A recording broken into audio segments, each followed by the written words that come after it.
Volcano began erupting just after midnight and reached its peak about 6 hours later.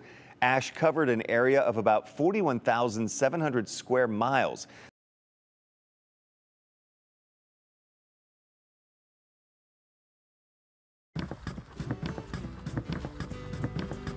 There have been some interesting changes in thermal activity in the area near Old Faithful on Geyser Hill.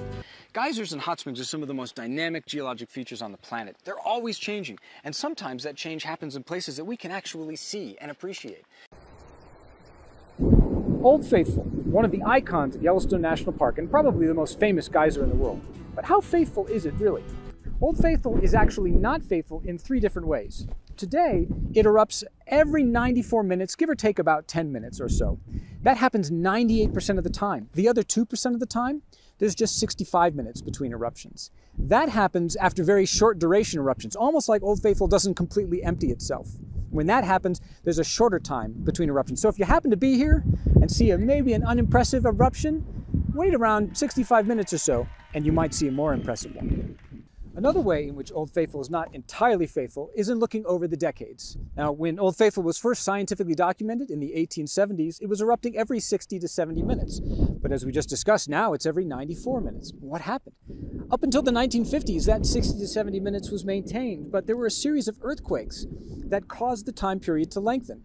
The 1959 magnitude 7.3 Hebgen Lake earthquake, the 1975 Norris earthquake, 6.1, and the 83 Bora Peak earthquake in Idaho. That was a magnitude 6.9. After that, the Old Faithful eruption interval increased by almost 10 minutes. So that earthquake sort of changed the plumbing system a little bit and can cause the interval between eruptions to lengthen or shorten.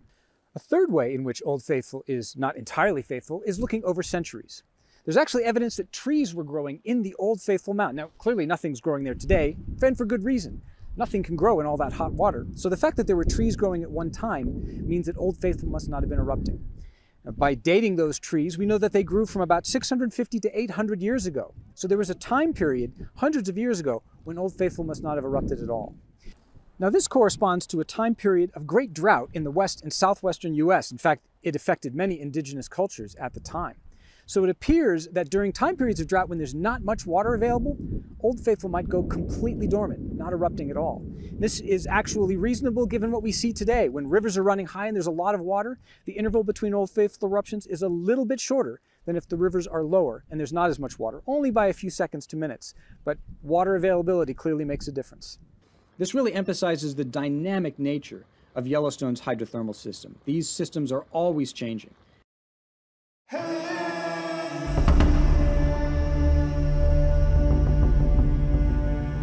Thank you for watching. If you haven't already, please consider subscribing and hit the bell down below to be notified when we upload new videos. Thank you for your support.